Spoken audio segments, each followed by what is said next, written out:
로마서 6장 1절로 13절까지의 말씀 우리 함께 번갈아 읽겠습니다. 로마서 6장 1절에서 13절입니다.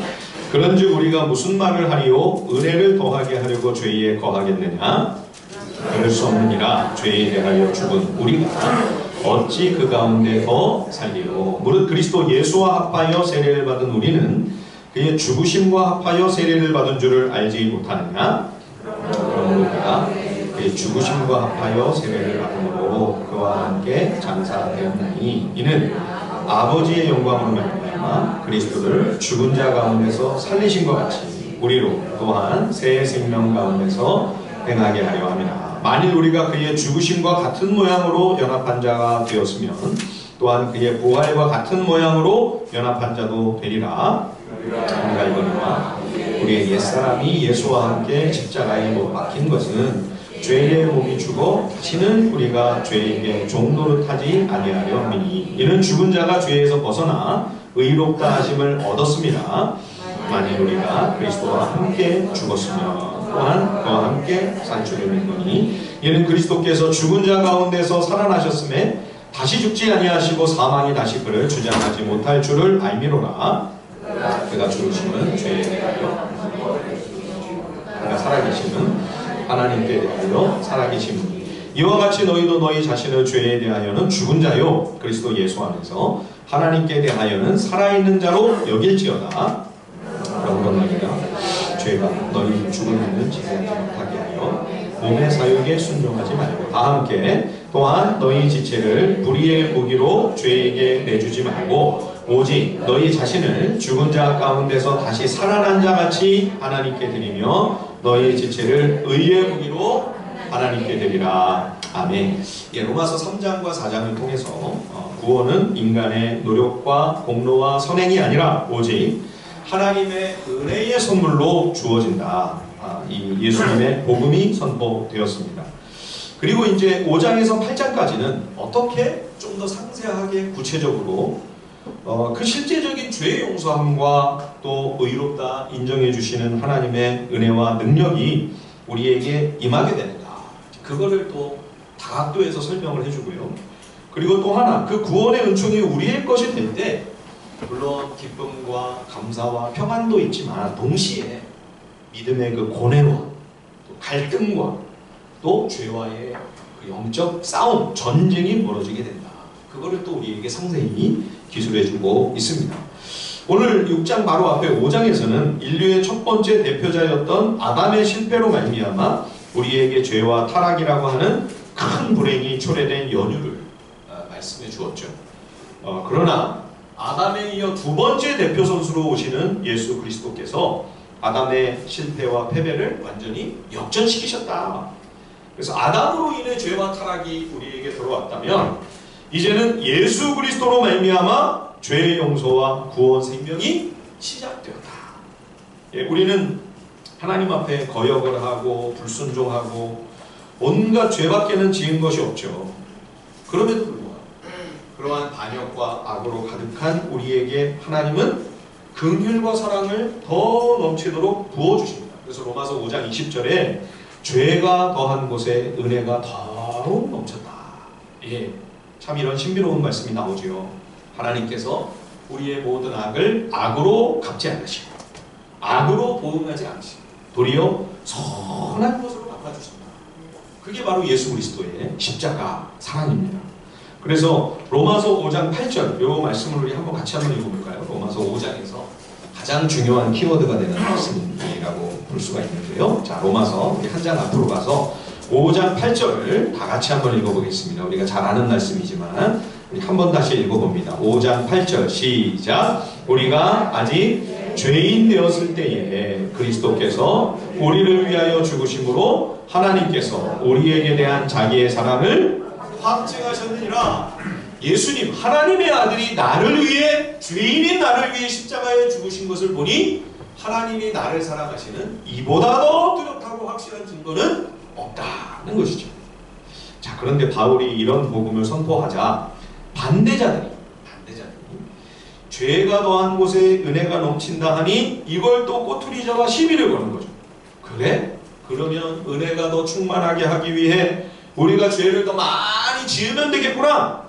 그렇게 하면 하나님의 은혜가 더 충만하게 될 것이 아닌가. 이게 이제 바울을 대적하는 악한 무리들이 언제나 앵무새처럼 반복하는 아주 사악하고 못된 논리죠. 바울의 복음이 거짓이다, 잘못된 거다, 말도 안 된다. 그렇게 공격하기 위해 이제 이런 논리를 가지고 바울을 이제 비난하는 겁니다. 예수를 믿음으로 말미암아 은혜의 선물로 하나님의 의가 주어진다고 하니까 그러면 은혜를 더하도록 하기 위하여 계속 죄를 더 많이 지어야 되지 않겠는가? 그러면 하나님의 은혜가 넘친다고 그렇게 바울이 말하지 않느냐? 이렇게 바울을 공격하며 그 복음을 회방하고 그 사역을 이제 방해하는 거죠. 자, 그런데 이런 사상이 단지 바울의 대적자들, 할례당이라든지 거짓 선지자, 거짓 교사들이 그 당시에도 이미 벌써 그때 초대교회 당시에도 이단이 나왔으니까요. 그런데 이제 나중에 보면 복음의 은혜를 너무 지나치게 강조한 나머지 율법은 이제 필요가 없구나. 그러면 율법은 이제 폐기해버리면 되겠다. 이 율법 폐기론 이단이 아닙니까? 이 율법 폐기론 이단이 이와 동일한 주장을 하는 겁니다. 이것이 이제 현대에 와서는 구원파 이단의 핵심 사상으로 여전히 악 영향을 끼치는 거죠. 심지어 이러한 생각이 교회 안에까지 흘러들어와 성도들의 건전하고 건강한 신앙을 질식시키고 복음을 왜곡하는 경우를 우리는 종종 봅니다. 우리는 이미 구원받았다. 죄 문제는 해결됐고 죄로 인한 저주와 심판과 멸망에서 이제 완전하게 해방이 되었으니 더 이상은 이제 우리가 죄에 대해 경각심을 가질 필요가 뭐가 있겠나. 긴장할 필요가 없다. 마음을 이제 놓고 마음껏 자유를 즐겨라. 그래서 신자에게 주어진 그 정당한 떳떳한 자유를 누리는 그 선을 넘어서 방종과 방탕으로 기울어진다든지 도덕적인 해이로 떨어져 버리는 신앙의 세속화와 신앙의 변질, 믿음의 타락이 벌어지는 안타까운 일들이 참 많았죠. 그러다 보니까 이제 우리가 늘 외치고 듣는 이 하나님의 은혜, 하나님의 구원, 이 소중하고 귀한 하나님의 은총이 이 세상 사람들이 볼 때는 허접한 싸구려로 보이는 겁니다. 예수 믿는다고 하는 사람을 가만히 보니까 온갖 못된 짓을 세상에서 세상 사람들보다 더 못하게 그렇게 악을 행하고 있는 거죠. 그러면서 자기는 이제 교회 다니는 사람이니까 교회 가서 예배드리고 회개만 한 번 하면 다 용서가 된다. 나 천국 갈 수 있다. 그리고 나서는 또 세상에 돌아와 아무 변화가 없이 여전히 세상에서 악을 행하며 불신자보다도 더 못한, 더 못된 삶을 사는 거죠. 그러니까 이제 그걸 목격하는 불신자들이 뭐라고 생각하겠습니까? 기독교의 구원? 그 10원도 안 되는 그 싸구려 무가치한 거라고 생각을 하는 거죠. 오늘날 기독교가 사람들에게 외면당하고 복음이 우습게 취급을 받는 이유가 무엇입니까?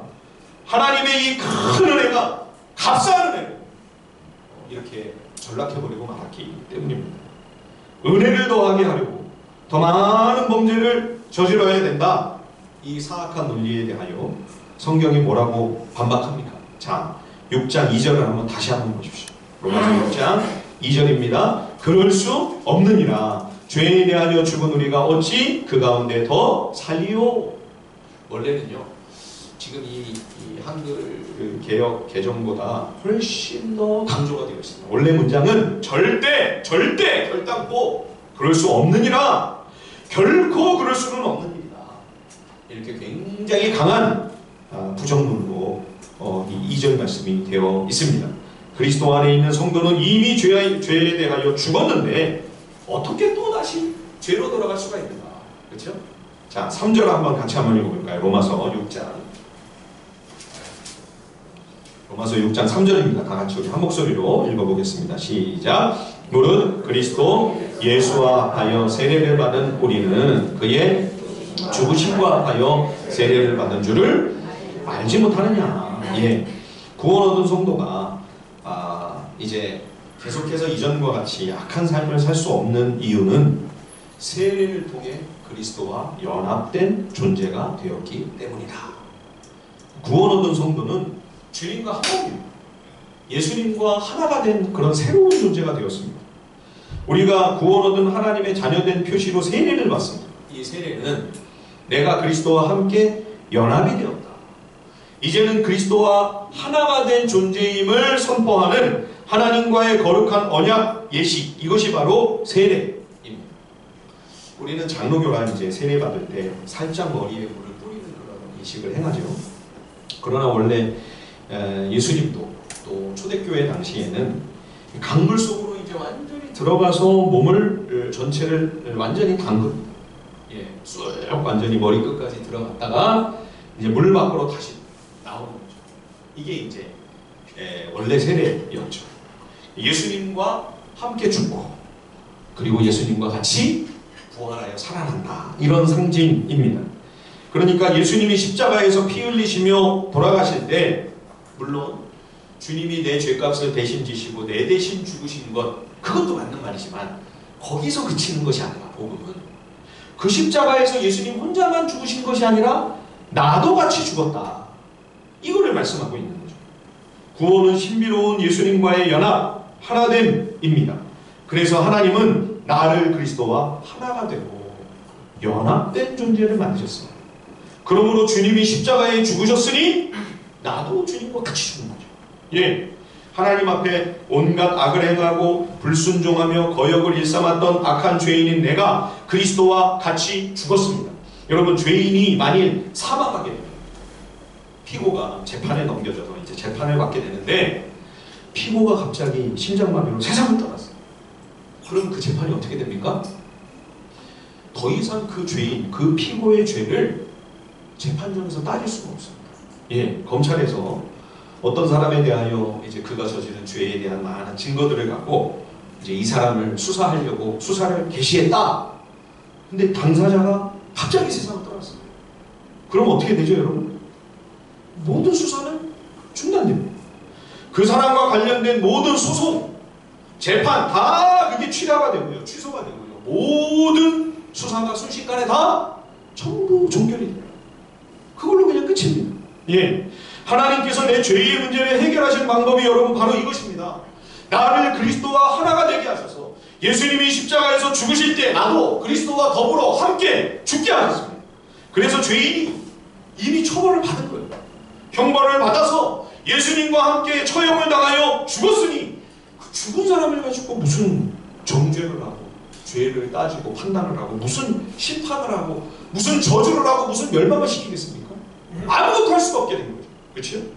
그리고 그리스도가 다시 부활하실 때 우리도 그리스도와 함께 새 생명으로 새로운 존재로 다시 태어나게 하신 것이죠. 그러니 이제는 의인으로서 하나님의 자녀요 하나님 나라 백성으로서 새 피조물이 되어서 새 삶을 살도록 하신 것이죠.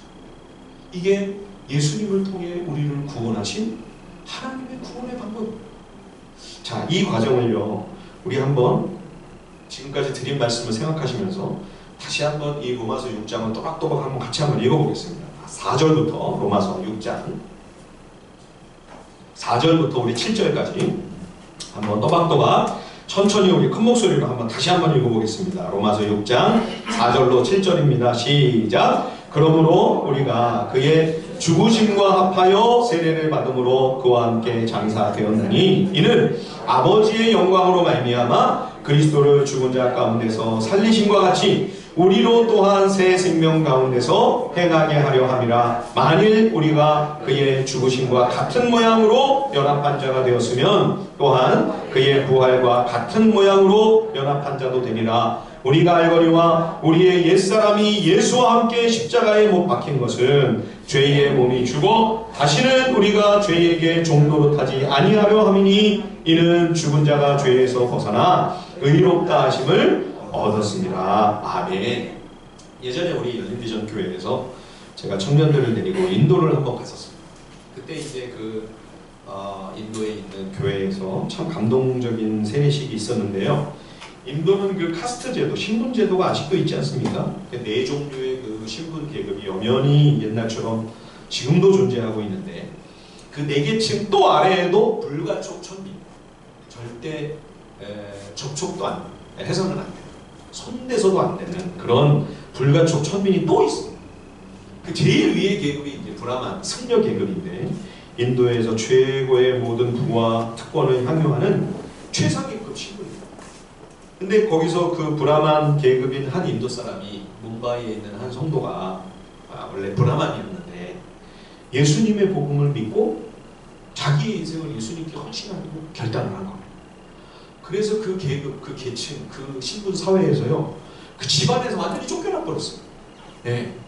그래서 그 모든 권력, 부와 영광, 그 특권을 자기 몫의 모든 것을 다 잃어버려요. 예. 그래서 그 브라만인 그 사람이 어디서, 그 성도가 어디서 사는가? 그 뭄바이에 슬럼이 있습니다. 슬럼. 가난한 그 빈민가. 수십만 명이 사는데 화장실은 몇 개밖에 없고. 예. 그 아주 개천이요. 아주 지저분하고 냄새나고 더워요. 우리 청년들이 그 집에 신방을 갔는데 이만한 쥐들이요. 막 수십 마리가 그 개천가를 막 돌아다니. 우리 예전에 그랬잖아요. 그거를 청년들이 가서 보고 충격을 받았어요. 그런 지역에서 이분이 사는 거예요. 예, 우리가 열흘 동안 그 뭄바이를 방문을 했는데 주일날 교회에서 세례식이 있었어요. 그 브라만이었던 그 성도의 셋째 아들 다니엘이라고 하는 청년이 세례를 받아요. 예. 근데 이제 그 선교사님이 우리 합신을 나온 후배예요. 장로교 목사, 장로교 선교사인데 세례를 어떻게 하는가 봤더니 침례교처럼 그 침례를 베푸는 욕조를 갖다 놓고 거기서 가운을 입고 완전히 물속에 들어갔다가 쫙 나오는 그런 침례 예식으로 세례를 주는 거예요. 그래서 어떻게 여기는 장로교 목사님이 침례를 주나 그랬더니 인도가 워낙 힌두교도가 많아. 이슬람 교도, 그치? 또 그 외에도 우상숭배가 너무나 만연한, 우상숭배가 아주 자연스러운 나라이기 때문에 기독교 신앙을 갖고 그리스도인이라고 하는 정체성을 잃지 않으면서 신앙생활하는 거 너무 어려운 거예요. 예. 그래서 세례를 줄 때도 그냥 단순히 물을 살짝 찍어서 뿌려주는 그런 세례가 아니라 원래 방식으로, 그렇죠? 믿는 성도에게 다시는 이전의 어떤 우상숭배나 예전의 종교나 그러한 모습으로 되돌아가지 않도록 더 강렬하고 더 깊은 인상을 남겨줄 수 있는, 내가 그리스도와 함께 죽은 자로 이제는 내 속에 내가 아니라 예수님이 사시는 새로운 삶을 살아야 할 새 피조물이다. 이 사실을 일깨워주기 위해 장로교 목사님이 침례를 해요. 제가 충분히 이해가 되고 납득이 되고 설득이 됐습니다. 세례든 침례든 여러분 어차피 상징적인 의미가 있는 것이기 때문에 상관은 없습니다. 그러나 중요한 것은 그 의미죠. 내가 세례를 받은 세례교인인데 그 세례의 의미가 도대체 뭐냐? 뭘 뜻하는 거냐? 세례교인이라면 여러분 그 뜻을 알고 계셔야죠. 그렇죠? 그리고 그러한 의미대로 그 뜻대로 내 삶을 살도록 그렇게 우리의 신앙생활에 마음과 정성을 기울이지 않으면 안 되는 것이죠. 초대교회 성도들이 강물 속에 이제 몸을 잠글 때 세례를 받으려면 이제 물속으로 들어가야 됩니다. 그러려면 호흡을 멈춰야 되지 않습니까?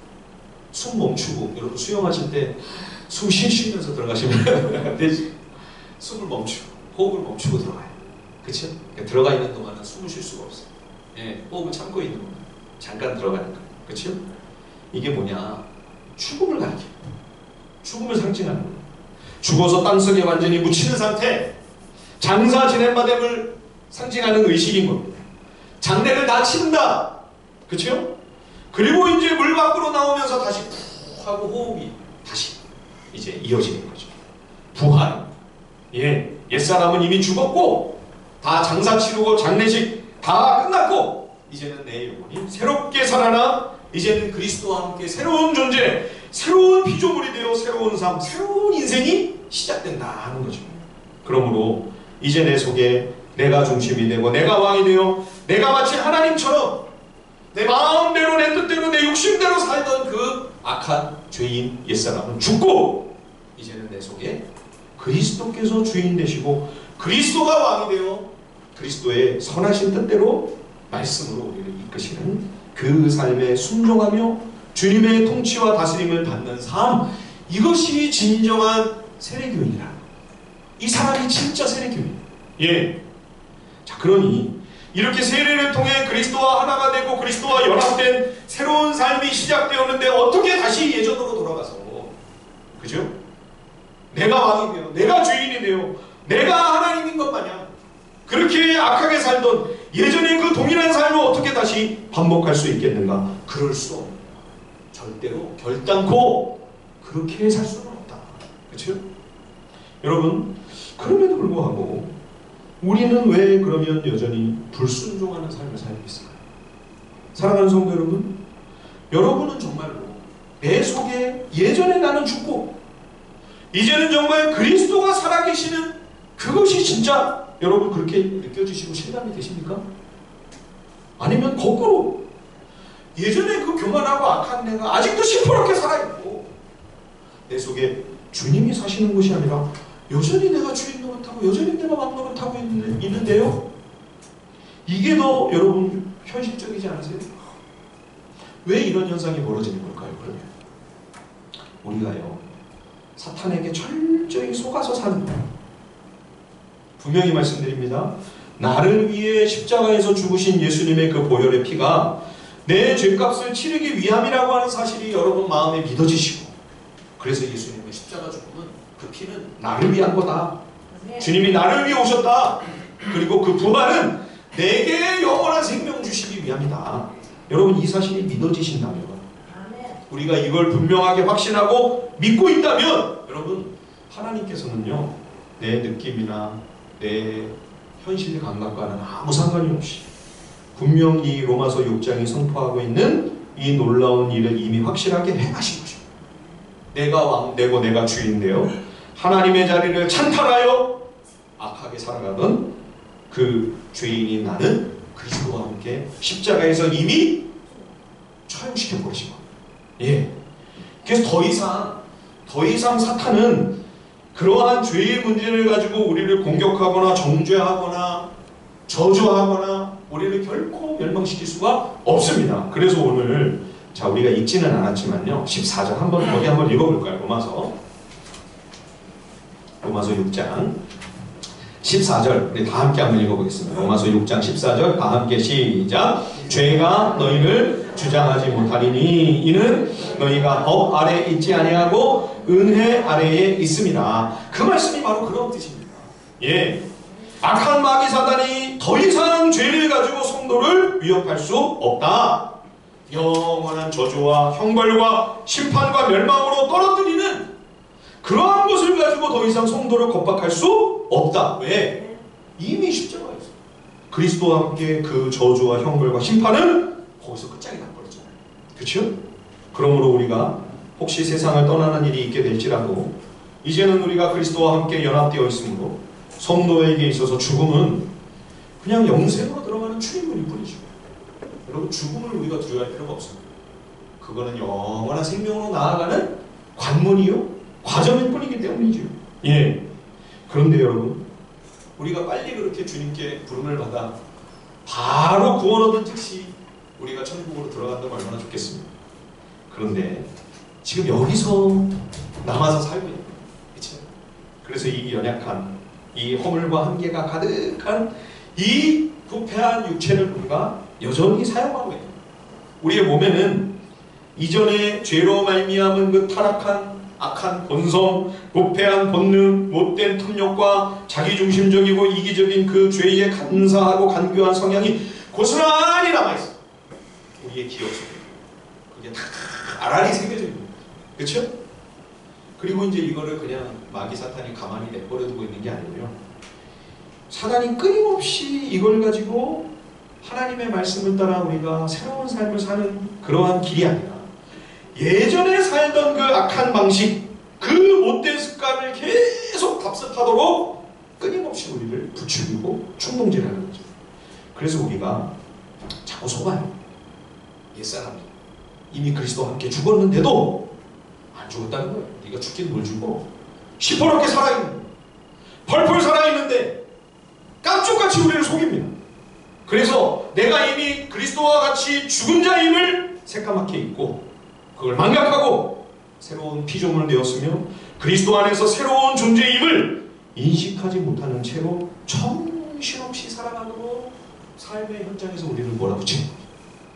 여러분, 지난 한 주간 일주일 동안 참 힘들게 사셨죠? 여러분, 정신을 똑바로 차리고 사셨습니까? 정신없이 살다 오셨습니까? 예, 정신없이 살다 오셨죠. 예, 정신없이 살다. 내가 누구인지, 내가 어떤 존재인지, 새로운 삶을 살도록 하나님께서 예수 그리스도 안에서 내게 무슨 일을 행하셨는지 그거를 다 까맣게 잊어버리고 전혀 생각하지 아니하고 정신을 똑바로 차리고 그것을 생각하면서 분별하며 선택하며 우리가 살아야 되는데 그렇게 살지 못하도록 정신없이 우리의 삶을 몰아붙여요. 예, 그렇게 사탄이 우리를 몰아가는 대로 악한 마귀의 유혹에 치여서 살다 보면 어떻게 되겠습니까? 내가 새로운 피조물이라고 하는 이러한 영적인 감각이 자꾸 무뎌지고 그 상태로 더 오래 가면 어떻게 돼요? 이 감각이 완전히 마비돼 버리는 거죠. 우리가 생각하면서 살지 않으면 사는 대로 생각하게 됩니다. 생각하면서 살지 않으면 사는 대로 끌려가면서 그냥 생각하는 거예요. 예, 어쩔 수 없지 뭐. 다 이렇게 하는 건데, 다 이렇게 사는 건데 뭐 인생이 별거 있나? 예. 그러므로 여러분, 오늘 사도 바울은 성령의 감동으로 새로운 피조물이 된 우리 성도들에게 깊이 생각하며 정신을 똑바로 차리고 살아야 된다 권면합니다. 자, 우리 11절 말씀 한번 다 같이 한번 읽어볼까요? 로마서 6장.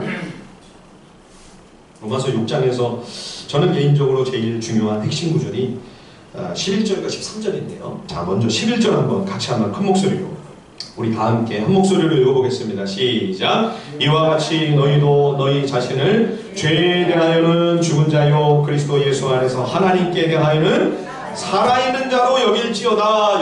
여기라 라고 하는 이 단어는요, 생각하라 그런 말이에요. 생각하라. 예, 하나님의 백성은 죄에 대하여 이미 죽은 자이고 그리스도 예수 안에서는 하나님께 대하여 새롭게 살아난 존재임을, 새로운 피조물임을 잊지 않고 말씀을 통해 이거를 늘 묵상하고 또 확인하고 이거를 잊지 않도록 생각하고 또 생각해야 된다. 특별히 오늘 로마서 6장 마지막 부분에 보면 성도가 항상 깊이 생각해야 할 두 가지를 예시하고 있습니다. 첫 번째는요, 자, 16절입니다. 우리 16절 한번 읽어볼까요? 로마서 6장 16절 다 함께 읽어보겠습니다. 시작. 너희 자신을 종으로 내주어 누구에게 순종하든지 그 순종함을 받는 자의 종이 되는 줄을 너희가 알지 못하느냐? 혹은 죄의 종으로 사망에 이르고 혹은 순종의 종으로 의에 이르느니라. 예, 여러분, 아무리 우리가 생명하든 구원받은 하나님의 자녀라도요, 죄의 유혹 앞에 무릎을 꿇게 되면 그 순간 우리는 뭐가 되냐? 죄의 종이 된다. 이렇게 말씀합니다. 종이 뭡니까? 종. 노예입니다. 노예. 노예의 삶이 어떻죠? 여러분, 고대의 노예가 열심히 일을 하는 거, 충성스럽게 일을 잘 했네, 야 수고했네, 애썼네. 그러면 주인이 야 그럼 내일은 하루 안 시켜라. 하루 쉬는 날 줍니까?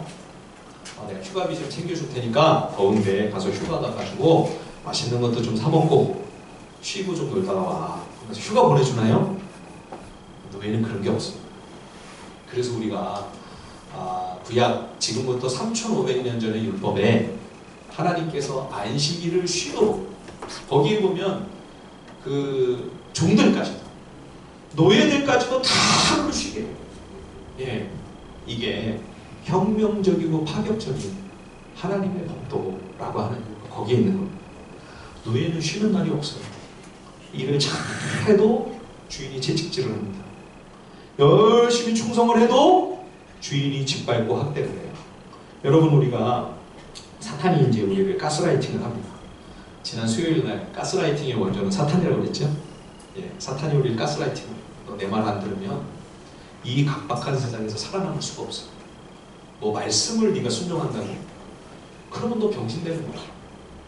이 각박한 세상에서 너 바보 되는 거야. 너 망해. 그렇게 해서는 살 수가 없어. 내가 시키는 대로 하나님께는 그냥 한 번만 눈 딱 감아달라고 하고 그냥 불법을 행해, 불의를 행해. 너만 그런 거 아니야. 예수 믿는 사람들 봐봐, 다 그렇게 사는데. 안 그런 사람이 누가 있어? 목사들도 심지어 그렇게 하잖아. 근데 뭐 너만 바보같이 믿음을 지킨다고 해. 내가 시키는 대로 해. 그러면 너는 살아남을 수가 있고 너 성공해. 너 부자 되게 내가 만들어줄게. 이게 여러분 사단의 속임수예요. 가스라이팅이에요. 그럼 그렇게 사단이 시키는 대로 참 죄를 지으면 어떻게 될까요? 우리를 후하게 대접을 해주고 정말 부자 만들어주고 평안하게 해주고 행복하게 해줄까요? 잠깐은 그렇지 못해요. 그 사기를 더 완전한 사기로 만들기 위해서. 그렇죠? 그러나 결국에는 더 짓밟히고 그 삶이 더 피폐하게 유린당하고 사단 마귀에게 완전히 노예가 되어 학대를 당하는 거죠. 더 가련한 학대를 받는 죄의 노예가 되는 거예요. 여러분, 사울 왕이 우상 숭배와 탐욕의 노예가 되었습니다. 이스라엘의 하나님 나라의 왕이 죄의 노예가 되었어요. 어떤 일이 벌어지죠? 나중에 가면요, 신접한 무당에게 가가지고 하나님의 뜻을 구걸하는 그런 비참한 지경으로까지 떨어집니다. 완전히 마귀에게 괴롭힘을 당하고 짓밟히고 미친 사람 됐잖아요. 완전 미친 왕이가 돼버렸어요. 악한 영에게 오히려 갈수록 더 심한 학대를 당하는 거예요.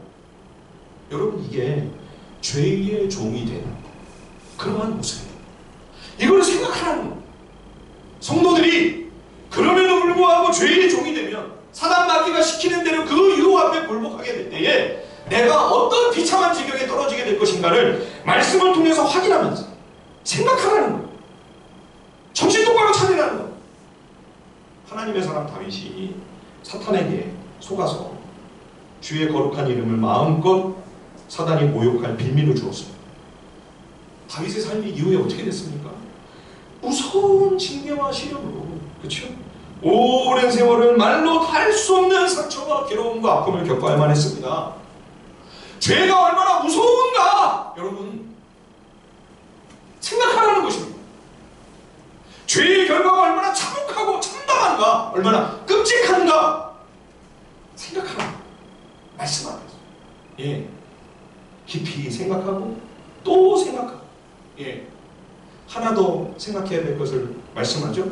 자, 우리 21절에서 23절 한번 읽어보겠습니다. 로마서 6장 21절, 22절, 23절입니다. 다 함께 시작. 너희가 그때에 무슨 열매를 얻었느냐? 이제는 너희가 그 일을 부끄러워하니 이는 그 마지막이 사망임이라. 그러나 이제는 너희가 죄로부터 해방되고 하나님께 종이 되어 거룩함에 이르는 열매를 맺었으니 그 마지막은 영생이라. 죄의 삭은 사망이요 하나님의 은사는 그리스도 예수 우리 주 안에 있는 영생입니다.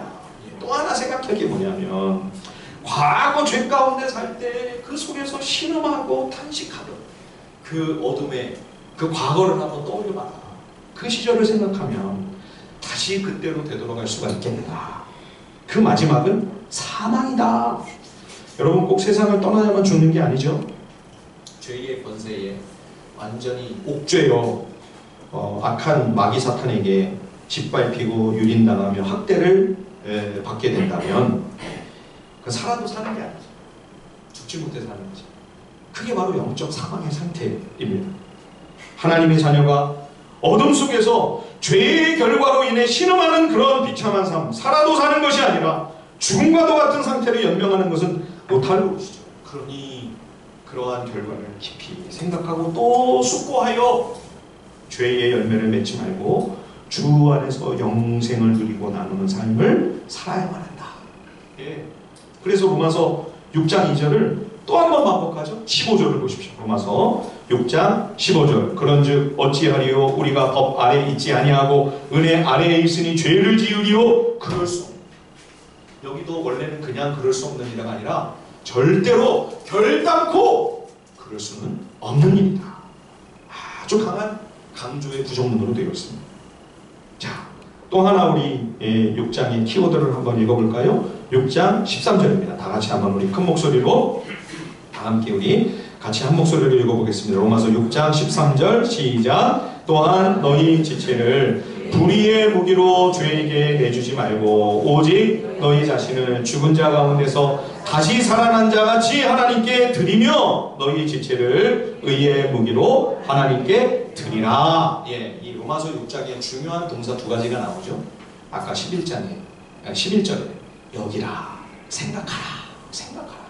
그 말씀이 나왔고 그 동사가 나왔고 두 번째는 드리라, 드리라, 바쳐라. 예, 내 몸을 불의의 무기로 죄에게 기회를 주지 말고 의의 무기로서 하나님 손에 붙들려 쓰임을 받아야 된다. 여기서 이 무기라고 하는 이 단어는 도구, 연장 또는 악기 이러한 의미로 번역될 수 있는 말입니다. 같은 칼이라도 조폭의 손에 들어가게 되면 무서운 살상의 도구가 되거나 범행의 연장으로 사용될 수가 있겠죠. 그러나 사람 생명을 귀히 여기는 능숙한 의사의 손에 들리게 되면 그 칼은 사람 목숨을 살리는 아주 귀한 도구로 사용이 되는 거죠.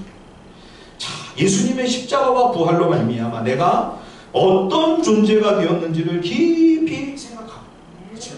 우리가 날마다 말씀 묵상하고 매일매일 큐티하는 것은 이거를 늘 잊지 않고 정신없이 사는 것이 아니라 정신을 똑바로 차리고 내가 누구인지, 내가 어떤 존재인지, 내가 어떤 삶을 살아야 할 하나님의 사람인지를 늘 생각하고 잊지 않고 기억하기 위한 그러한 몸부림이죠. 그렇다면 이제 내 시간, 내 마음, 내 열정, 내 인생을 과연 어디에다가 바치고 어디에다가 쏟고 어디에다가 드려야 할 것인가? 이거를 깊이 하나님 앞에서 잘 판단하라는 것입니다. 여러분, 우리가 만약 큰 집을 사게 돼서 이제 새 집으로 이사를 해서 입주를 하게 됩니다. 그런 기쁘고 감사하고 반가운 일이 있게 된다면 이제 한 달 남았다! 그러면 여러분 얼마나 마음이 분주하겠습니까? 옛날 그 낡은 가재도구며 지저분하고 너저분한 그 살림살이들 그거 다 버리고 정리하고 처리하느라 바쁘겠죠? 그리고 온통 우리의 모든 생각과 관심이 그 옛날 살던 그 좁고 비좁은 협소한 그 낡은 집이 아니라 이제 새 집에서 이제 어떻게 살아야 될까? 거기에 어울리는 가재도구는 어떤 것이고 어떤 살림살이들로 잘 어울리게 채워야 될 것이고, 그렇죠? 어떻게 그걸 꾸며야 될지 모든 우리의 삶의 생각과 마음의 모든 초점이 다 그 이사갈 새 집에 있지 않겠어요? 깨끗하고 넓고 쾌적한 그 새 집으로 이제 입주가 얼마 안 남았는데 오래 사용하던 그 곰팡이 냄새나는 그 다 부서져가는 그 싱크대, 그 낡은 싱크대를 꽉 붙잡고 이거는 절대 버릴 수 없어. 나 이거 이사 갈 때 이것도 가져가서 이거 쓸 거야. 그 집에 가가지고. 정상이 아니죠? 버려야 되지 않겠습니까? 청산해야죠. 단호하게 한치의 우리는 고민도 없이 그거 버려. 예, 버리고 가야 돼. 다 정리할 거예요. 여러분, 성도는 이 세상의 삶이 결코 전부가 아닙니다. 우리의 호흡은 언제 어느 때 멈추게 될지 알 수 없습니다. 반드시 그러나 멈춥니다. 그리고 영원한 하나님의 나라 진정한 새 집이 우리를 기다리고 있습니다. 머지않아 여러분 이사하게 됩니다. 머지않아 이사가야 해요. 예. 그런데 지금 우리는 어디에 초점을 두고 살고 있습니까? 이사갈 새 집에 마음을 두고 계시나요? 오늘 생각해라. 내가 누구인지 생각하고 어떻게 살아야 되는지를 생각하고 그래서 내 삶을 더 거룩하게 하나님께 드리기를 연습하고 훈련하라. 이거는 이사갈 준비하라는 겁니다. 이사갈 준비해야 된다. 여기서의 삶에 다 정신이 빨려 있어서 이사갈 준비가 안 되면 주님이 우리의 호흡을 멈추실 때 어떻게 하려고 하냐. 사단마귀가 자꾸 우리를 속여요. 새집 같은 건 없어. 뭘 우리를 기다리고 있는 게 있어. 여기서의 삶이 이게 전부지. 이게 중요하지. 우리의 시야를 여기에다가 함몰되도록 한다고 여러분 속지 마셔야 됩니다. 사탄의 사기극이에요. 예. 그래서 19절에도 또 한 번 부탁을 하죠. 로마서 6장 19절 하반절을 제가 한번 읽어보겠습니다. 전에 너희가 너희 지체를 부정과 불법에 내주어 불법에 이른 것 같이 이제는 너희 지체를 의에게 종으로 내주어 거룩함에 이르라. 드리라는 말씀을 다시 한번 이렇게 설명하고 있죠. 몇 년 전에 일제강점기 대한민국 임시정부에서 활동하는 독립운동가들의 이야기를 영화로 만든 작품이 있었습니다. 거기에 보면 이제 독립운동을 하다 일본에 이제 협력하는 앞잡이로 변절을 하는 한 배신자가 나옵니다. 그는 이제 일본에게 자기의 또 그 진심을 증명해야 되니까 일본 경찰이나 일본 군대보다도 더 열심히 독립운동가들을 색출해서 이 사람들을 감옥에 가두고 고문하고 더 잔인하게, 더 잔혹하게 죽이는 일까지도 심지어 서슴지 않았던 거죠. 그런데 얼마 안 있어 해방이 되었습니다. 놀랍게도 이 사람은 뻔뻔스럽게 대한민국 경찰로 탈바꿈을 했습니다. 새 정부의 경무국장이라고 하는 고위 공무원으로 신분 세탁에 완전히 성공을 한 거죠. 그러다가 이제 결국 그를 계속 쫓던 독립운동가들에게 붙들려서 죽게 됩니다. 그 전에 같이 독립운동을 한때는 했던 그 열사들이 이 변절자를 붙잡고 이 사람을 죽이기 전에 묻습니다. 너 도대체 왜 그랬느냐? 우리가 한때는 목숨을 바쳐 이 나라를 위해 같이 싸우는 동지였는데 혈맹을 맺은 그 소중한 동지들을 왜 배반했느냐? 그렇게 물었더니 그 사람이 뭐라고 변명을 하죠? 그 마지막 대사가 참 유명한 대사였죠? 이렇게 얘기를 했습니다. 몰랐으니까. 몰랐으니까. 해방될지 몰랐으니까. 알았다면 그랬겠나? 내가 알았다면 그랬겠나? 여러분, 우리는 하나님의 심판대에 머지않아 서야 합니다. 그때 하나님께서 혹 우리에게 만약 이렇게 물으신다면, 야, 너는 그리스도와 함께 죽은 존재이고 영원히 그리스도와 함께 왕노릇할 그런 자인데 어째서 너는 그리스도와 연합된 거룩한 삶을 살지 아니하고 불신자보다 못한 삶을 너는 왜 그렇게 살았느냐?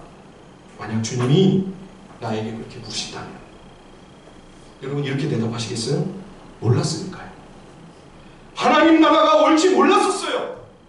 주님이 재림하실지 저는 몰랐거든요. 이 세상이 이렇게 허망하게 끝나고 제 목숨이 그렇게 허탄하게 끊어질지 제가 몰랐어요. 알았다면 제가 그렇게 살았겠습니까? 여러분 이런 구차한 변명이 주님 앞에 통할 수 있을까요? 내가 어떤 존재이며 어떤 삶을 살아야 할 사람인가? 그런 특별한 생명과 은혜를 내게 주시기 위해 주님이 어떤 희생을 하셔야만 했나? 이 로마서를 통해 우리에게 계속 말씀해 주고 계십니다. 이 말씀을 생각하고 또 생각하시기를 바랍니다. 그리고 내 삶을 하나님께 어떻게 드려야 할 것인가? 그래서 우리가 꼭 바치고 헌신하고 드려야 할 그 주님께 우리의 삶을, 우리의 귀한 시간과 인생을 내어드릴 수 있는 우리 복된 하늘비전 식구들이 다 될 수 있기를 주님의 이름으로 간절히 축원드립니다. 이 시간은요 참 소중한 시간을